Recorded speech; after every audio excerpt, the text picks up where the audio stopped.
With all the videos I've made over the years covering the flat earth, I think it's important to get back to the basics, get back to the fundamentals with a lot of people newer to the flat earth truth. And many that believe in the globe model don't even know their own model.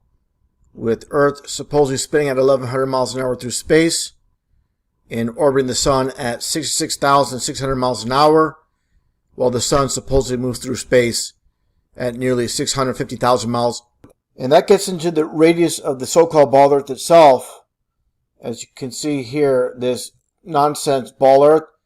Again, the radius, that's from the surface to the core, again, under 4,000 miles. And definitely based on the radius of the so-called ball earth, the curve should be tremendous. And we don't get it.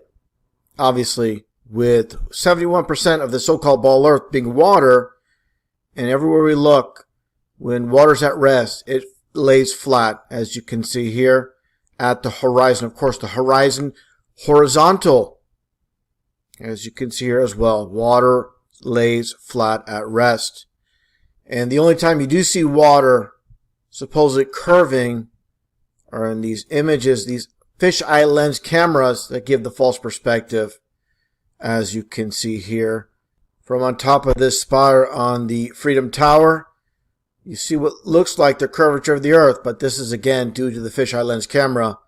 You can actually obviously see the curvature on this pole. And the same thing with the fisheye lens camera from this perspective. And just take a look here as the camera lens flexes, and now it appears the Earth is concave. So you can't rely on these cameras. Obviously, they create a distorted reality for many, and this is why they think they live in a ball, not knowing what they're looking at is, again, a fisheye lens camera view. And this is a standard camera view with a standard lens, and obviously the horizon is horizontal and flat. And that brings us back to the so-called radius of the ball earth. And it reminds me of this quote by Tesla where he states, "Today scientists have substituted mathematics for experiments, and they wander off through equation after equation and eventually build a structure which has no relation to reality." And definitely this is a foundational issue with society, taking math equations as reality when they don't consider what's written in the school textbook. These math equations, they have to obviously match up with our observed reality. As you can see here, the horizon once again horizontal. And obviously, like I showed earlier, with water at rest laying flat. And again, our observed reality, the scientific method, it must be observable, it must be measurable, it must be repeatable. And again, getting back to these images I showed earlier, we're getting different observations. Obviously, they're not adding up, so this cannot be applied as science in the reason you believe in a ball earth.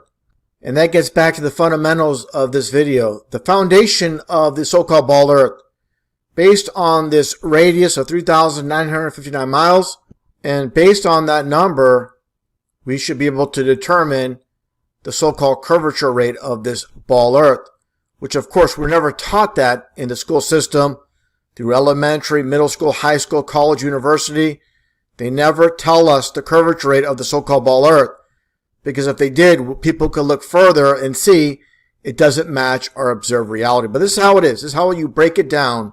Again, based on the radius of 3,959 miles, it comes down to 8 inches per mile square. So for example, the math that would be applied at 5 miles, very simply, 5 times 5 times 8, and you would get 200 inches, and you divide that by 12, and this determines the number of feet you would get, just over 16 feet. And I found this interesting. At 100 miles, it's 6,666 feet. Unbelievable. And by studying and understanding the chart, you can see how gradual the curvature gets. Then it becomes drastic with the so-called curvature of the ball earth. Now, I found this pretty interesting. I found this one website called Vivid Maps with this diagram, this layout of the Great Lakes system profile. It's kind of hard to see here. Let's get a little bit of a close-up on the left side. And you can see all the Great Lakes, Lake Superior, Huron, Erie, Ontario. And basically what it comes down to, you have here with Lake Superior, it's 379 miles from point A to point B. You have the St. Mary's River where it runs down. You see a dam here where it runs down. Of course, it empties off to Lake Huron, which is 223 miles. Then you have St. Clair River, which obviously drains down a bit to Lake Erie. Then you have the Niagara River, then the Niagara Falls itself. But look at the dam structure here. You see, obviously, level water, the dams, as you basically go down further and further. And let's move over the map a little bit here. And you can see, again, going further down from all the dams, then all the water obviously makes its way down to the Gulf of St. Lawrence and eventually into the Atlantic Ocean. But again, this is all about supposedly living on a ball. What's up with all this flat water everywhere and these dams to hold everything flat? And very important, all the mileage combined. I mentioned 379 miles just for Lake Superior, but all this land, the total distance of the floor path is 2,212 miles. And let's take a look here at the curvature rate based on what we have. And to make it a bit easier, I'm going to go to earthcurvature.com to calculate the curvature rate based on 379 miles for Lake Superior. So what you get here is just over 18 miles. So an 18-mile drop, and what do we have? Flat, level water. So for those that believe in the ball earth, you got to start asking questions. Why aren't things adding up with what we're told? You know, the deeper you're looking at things, the more you find. And definitely this is a huge discrepancy with supposedly a 18-mile drop, and we're not getting it. And again, let's get back to the actual floor path, 2,212 miles.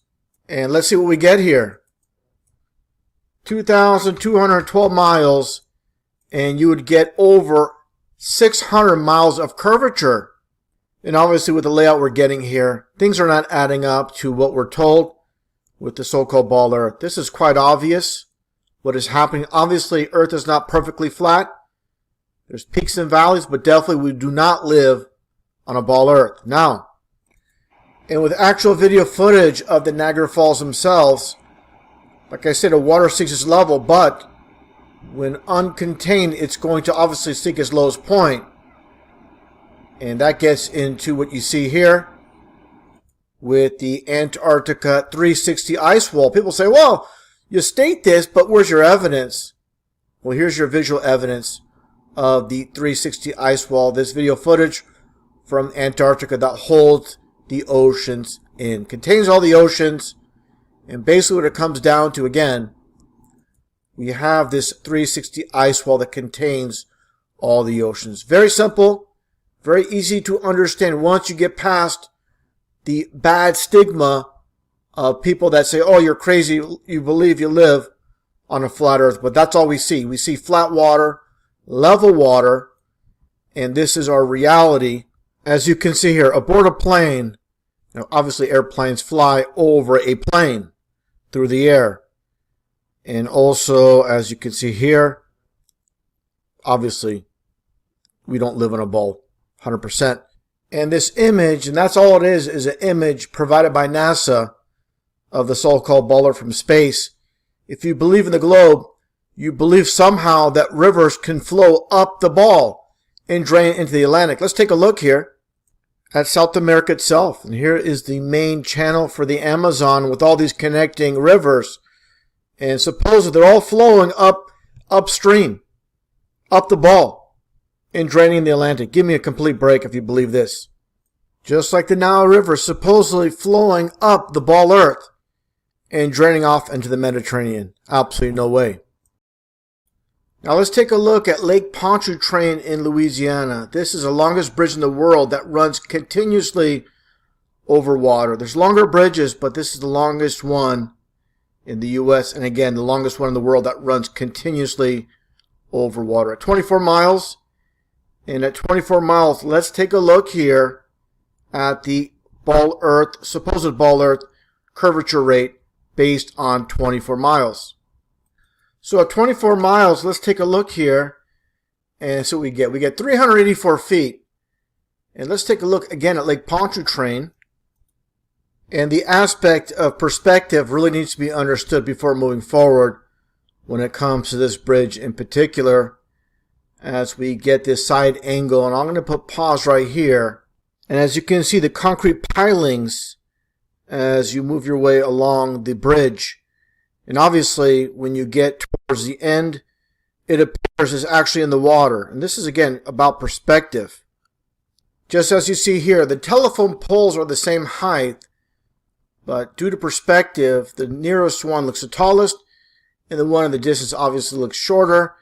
And obviously, there's something called the vanishing point. Just like you see here, it's just a depiction, but these are real, of course, utility lines, utility poles. And obviously the one closest looks the tallest, the one in the distance looks like it's going down. It's not due to curvature, it's just due to how the human eye works. Again, perspective. Just like the sun, how it works in the sky. It doesn't sink per se, it's just due to perspective and how the human eye works. It remains a constant height, and as it circles above the flat earth, due to perspective, it only appears to go down, when in actuality the sun never sets. And take a look at this footage out at sea with a digital camera zooming in at the sun when it appears to be setting, and you zoom in and it comes back into full display. This shows without a shadow of a doubt that the sun doesn't actually set. It's just due to perspective, like I showed earlier. Clear as day. Same exact concept with the utility, the telephone poles, and as I demonstrated here in this model. So these models that are shown match our observed reality as well. Now getting back on topic with Lake Pontchartrain, again at 24 miles, which would calculate at 384 feet when it comes to the so-called curvature rate. Now just for reference, let's take a look at the Statue of Liberty, 301 feet tall, from the bottom to the very top of the torch itself. And as you can see, obviously, the Statue of Liberty in the New York Harbor. And for comparison, let's compare the size to a human on ground level. As you can see here, very tall. And again, 301 feet tall compared to 384 feet. That would be the drop for Lake Pontchartrain from one end to another. And just another perspective from the very top. And this is back from 1985 when they replaced the torch itself. And as you can see, it's a very long way down. And that gets into, again, Lake Pontchartrain, which we can see from this vantage point. Obviously very flat as a pancake. And again, due to perspective, the concrete supporters, the pilings, as you can see, they appear taller here. In the distance, they appear to be in the water itself. And this is, again, due to perspective and how the human eye works. And for reference, an overhead view of Lake Pontchartrain and the bridge itself.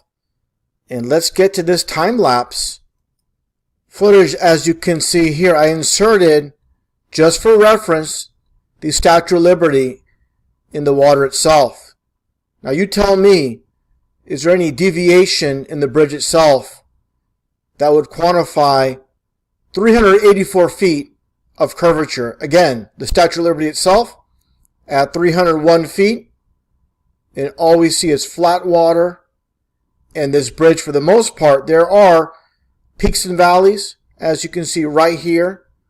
And that's not due to the so-called curve of the earth. That's just based on the bridge construction itself. And I guarantee you, if you ask the engineers who constructed this bridge itself, if you ask them, did you put the curvature of the earth into consideration when building this bridge? And they'll look at you like a deer in headlights. They'll have no response whatsoever, because they obviously do not calculate the so-called curvature of the earth when they constructed this bridge. And again, there are some peaks and valleys in this bridge. There's ups and downs, but nothing in the realm of a 384-foot drop when it comes to the so-called ball earth. I'll play this a little bit more. Again, this is a time lapse, obviously, but this is a 24-mile bridge, so it's going to take a little bit of time to get to the very end, but we're getting there. And again, no way there's nearly a 400-foot drop from start to finish. Flat as a pancake, no doubt whatsoever. We live on a flat earth. Not only that, it's obviously stationary, God created, and again, unfortunately, the majority of society has been brainwashed, blinded by science, and anytime you present the truth, no matter how objective the proof is, it'll be denied, it'll be ignored, because that's how powerful the programming is. I mean, I could have said the world was flat. You know what I think? I think you accidentally told the truth. Tell us what emotions you had. Well, when I was standing outside that capsule, it was a very quiet and peaceful moment, you know. At that moment, you look at the world, it looks very fragile. You could see the curvature of the Earth. You've been lied to by textbooks, and that dude who jumped out of a perfectly good balloon, what's his name? Felix Baumgartner, he would have been about 2 millimeters above the surface of this globe. That's his edge of space jump.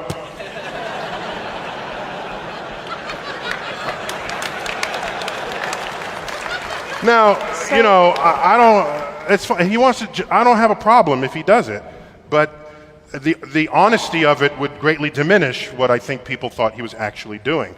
And not only that, they made sure to photograph him standing there with a really wide-angle lens, which curves horizontal lines. Right. So in the photo, you see this curvature of Earth's surface, and he said, "Wow, he's in space. Look at that." You could see the curvature of the Earth. No, he's not. At that height, you don't see the curvature of the Earth if you are 2 millimeters above this beach ball. You just don't. That stuff is flat. That stuff is flat. That stuff is flat. You've been lied to by textbooks. Blinded by science, I'm all